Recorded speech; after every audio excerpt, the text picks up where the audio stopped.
After Germany lost not only the First, but also the Second World War, it was divided among the victorious powers.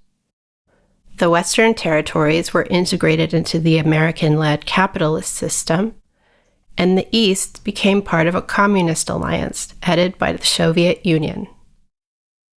4 years after the end of the war, the Federal Republic of Germany, FRG, was established in the West, and the German Democratic Republic, GDR, was proclaimed in the East shortly thereafter.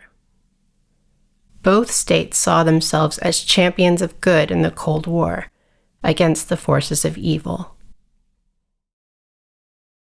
In the southern part of the GDR was a large expanse of forest comprising the administrative districts of Erfurt, Suhl, and Gera.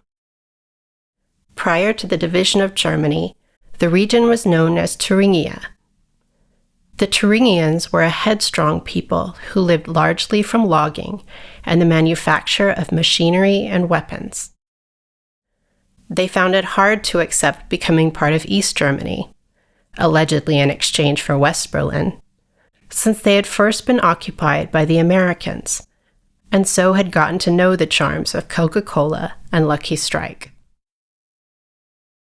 What communism had to offer instead was absurdly cheap rents and basic foodstuffs, full employment, and equal rights for men and women.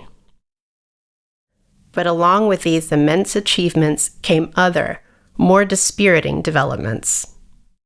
For example, it became nearly impossible to leave the hermetically sealed national territory for the West, and even travel into neighboring communist states was strictly regulated. Also, ideological loyalty was considered the highest of virtues, and people had to make do with a limited range of goods. Responding to growing pressure from its inhabitants, the GDR opened its borders to the West on November 9, 1989. People expected their lives to change overnight. A golden future suddenly seemed within reach. But it didn't take long for disagreements to begin about the best way to make use of this newly won freedom. While one camp sought to affiliate itself with the West, another yearned for a new land of love and equality, out of the conviction that besides exploitative capitalism and actually existing socialism, another, third way was possible. Within each of these groups, smaller cells formed with more and more radical ideas about what was to be done. Heralds of salvation popped up all over the place and tried to rally support. The clash between ideological fronts was particularly intense in Thuringia. Neo-Nazis from over the border in West Germany fraternized with their East German comrades. The West German Chancellor, Helmut Kohl, promised a cheering crowd on Erfurt's Domplatz, flowering landscapes if they followed his call. The situation became increasingly out of control. The power vacuum filled with a combination of dispirited civil liberties campaigners, coots waving German flags, carpetbaggers from the West, and incorrigible utopians. On February 5, 1990, a handful of teenagers seeking to intervene in these events met in the basement of a prefab housing block in Erfurt's Herrenberg district.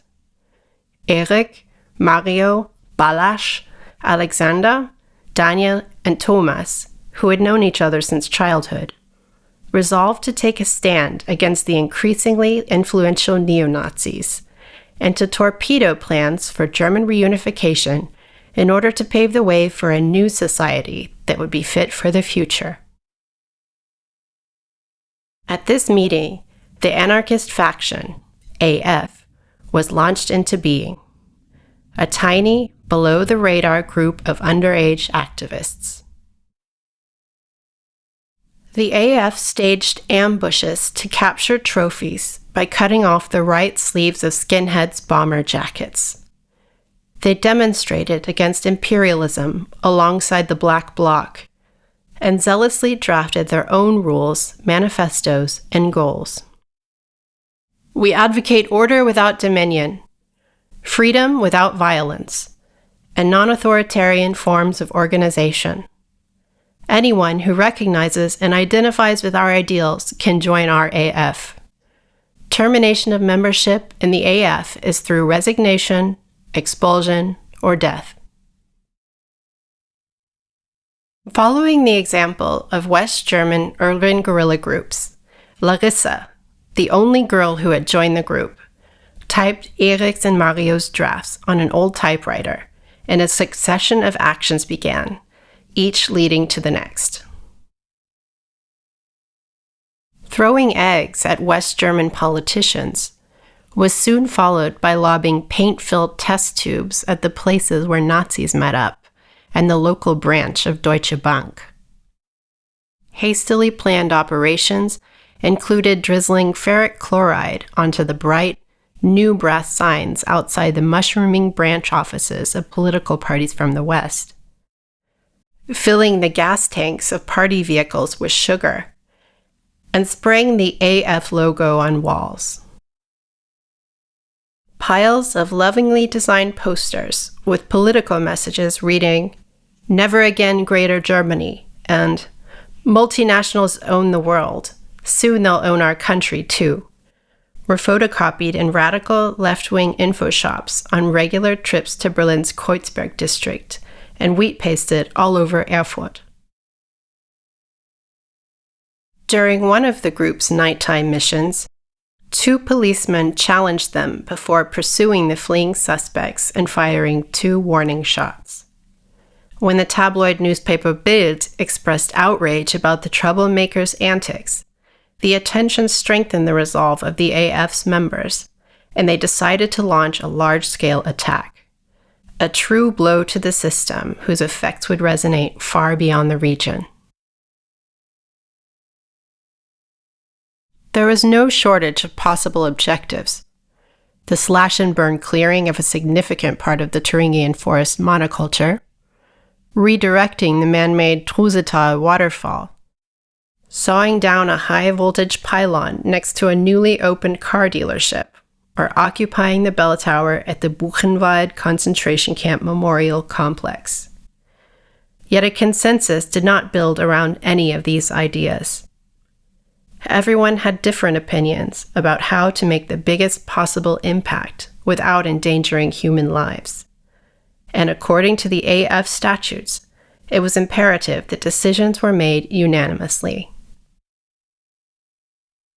Painting an enormous A with a circle around it on the monumental painting at the Panorama Museum in Bad Frankenhausen, then the largest painting in the world, was quickly off the table, as it would have been impossible to finish the job without the risk of discovery. The idea of tracking down and digging up the 5-meter-tall statue of Field Marshal Hindenburg, which was rumored to be buried at the base of the Kyffhäuser monument, then rolling it down the mountain and into the valley, was enthusiastically received at first, but rejected after calculations estimated its weight to be at least 9 tons. Far too heavy for such an undertaking. The kidnapping of Michael Kühnen, a well-known neo-Nazi active in Thuringia right after the fall of the wall, seemed unrealistic because no one had a driver's license or access to a vehicle, both of which, after reading the books of Peter-Jürgen Bock, a former member of the Red Army faction, seemed indispensable. After weeks of deliberation, the AF's members agreed on a mission that would be immediately understood, even from afar, as a beacon of protest against imperialism and resurgent fantasies of Germany as a superpower, blowing up the enormous equestrian statue of Kaiser Wilhelm I on the Kyffhäuser monument. Everyone thought this was a good idea, even before they had access to explosives or the requisite know-how. But as luck would have it, both would soon be within reach.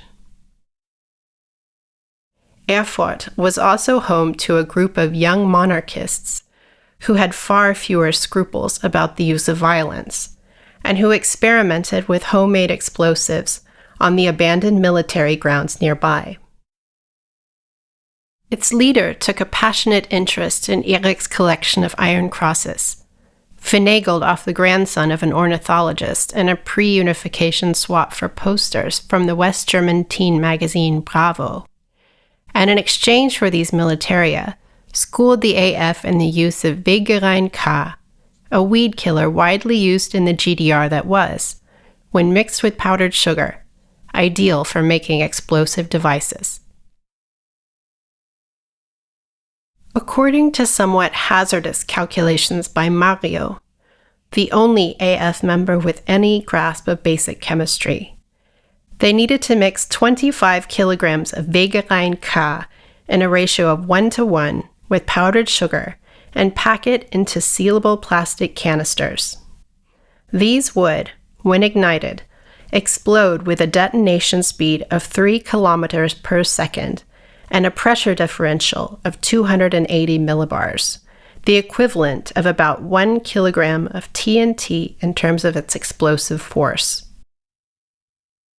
To avoid raising suspicions, they decided to purchase the Wegerein K from nearby drugstores in 10 tranches of 5 jars per trip.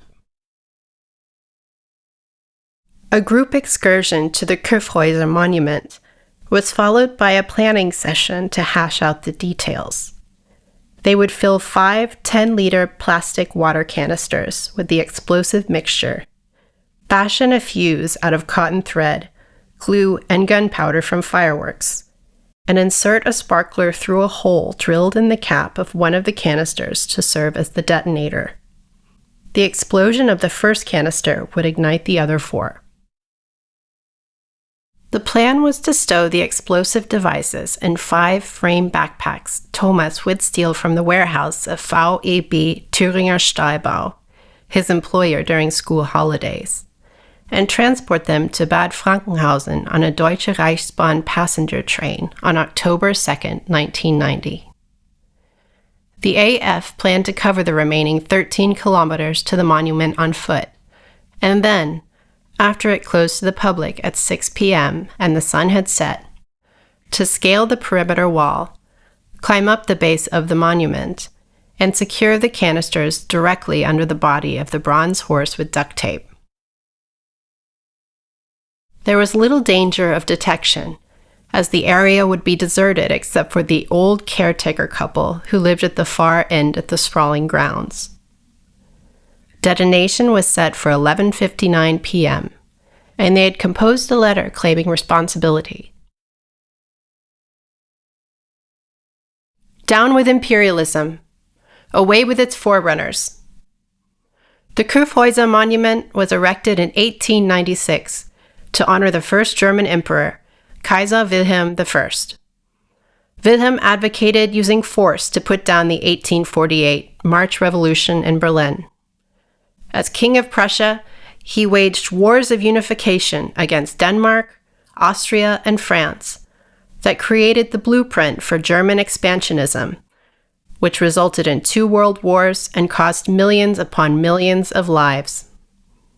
While Lenin monuments are slated for removal, many of the 1,000-plus Kaiser Wilhelm monuments in the FRG and in the GDR remain untouched. To this day, the Kyffhäuser monument reinforces the idea that the German Empire was the golden age of our people, when in fact it was characterized by militarism and imperialism. For these reasons, we have destroyed the equestrian statue of Kaiser Wilhelm in an act of civil disobedience. The struggle continues. Anarchist faction, AF. Everyone in the AF was sure that no one would be harmed, and that the action would attract global attention, thus making it clear that not all East Germans were eager to run headlong into capitalism's embrace. Nobody talked about personal consequences. The cause was all that mattered.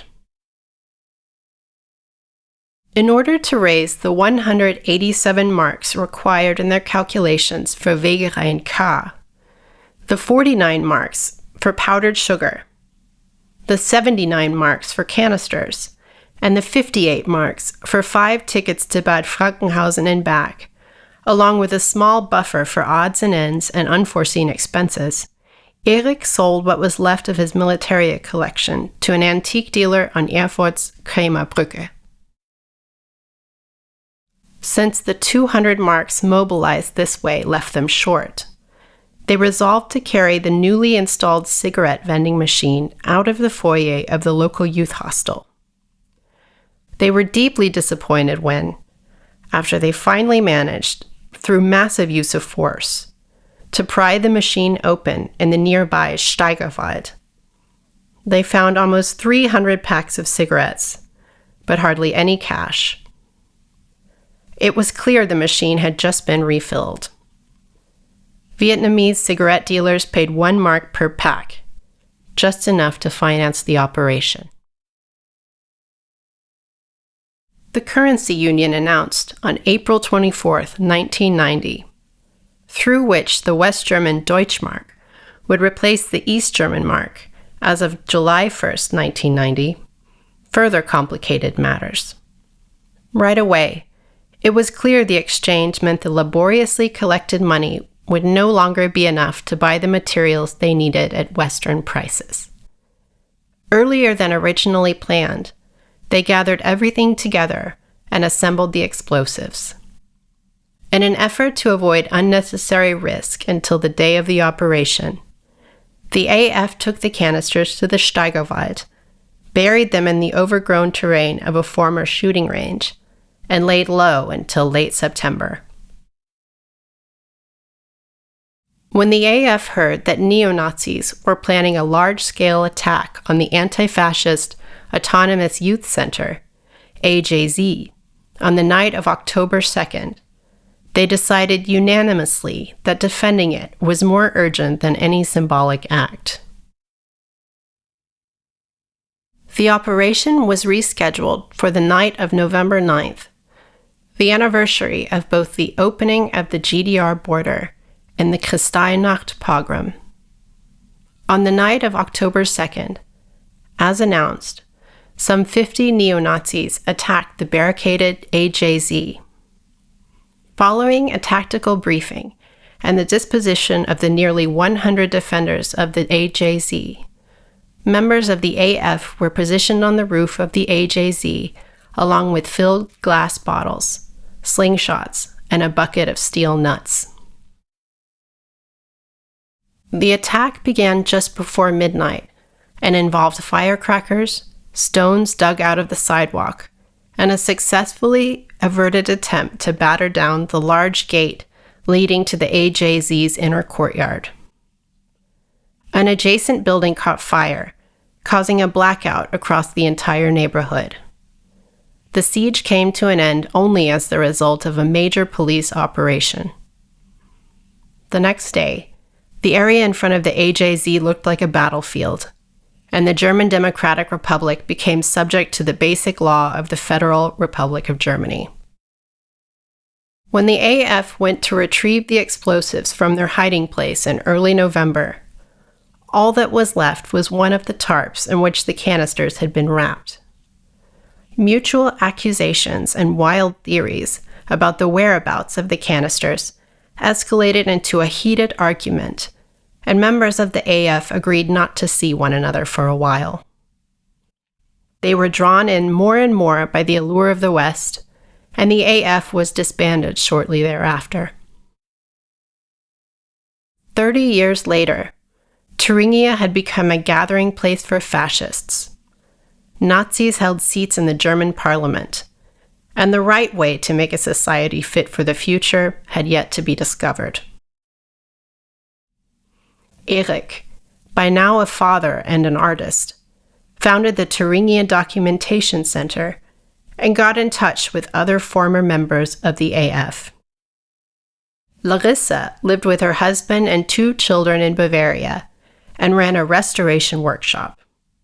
Balázs had spent many years as a mountain guide in South America and now lived in Berlin with his wife and worked as an industrial climber. Daniel did jiu-jitsu and speculated on the stock market so that someday he would no longer have to work. Thomas led a regular life in North Erfurt, as had always been the plan. Alexander had developed schizophrenia, which he inherited from his mother, and had spent the past 20 years living in a psychiatric institution. Finally, Erik visited Mario, who grew his own food and lived with his wife and 6 children on an old farmstead in the Eichsfeld region of northern Thüringen. A texture of old and new, finished and unfinished, had settled on everything and everyone. Brick dust, furniture, appliances, cats, mice, dogs, and people seemed to constitute their own universe. Mario and Erik sat down at a table in the kitchen, where a black flag with a large Q printed on it was hanging on the wall. The flag is a hallmark of the QAnon movement, whose adherents see former U.S. President Donald Trump as a savior. Mario and Erik spoke about the AF, their actions, and the ways in which the group had failed. Erik brought up the unresolved question of the whereabouts of the canisters. Mario broke into a gentle smile, just like he used to, and said that at the time of reunification, he had not only been a member of the AF, but paradoxically part of the monarchist cell as well. Mario was still locked in a vendetta against the West German state, which he considered illegitimate. He and his wife were 100% convinced. Mankind was living in nothing more than a simulation. Soon it would come crashing down, and a golden age would dawn. After all, every fairy tale deserves a happy ending.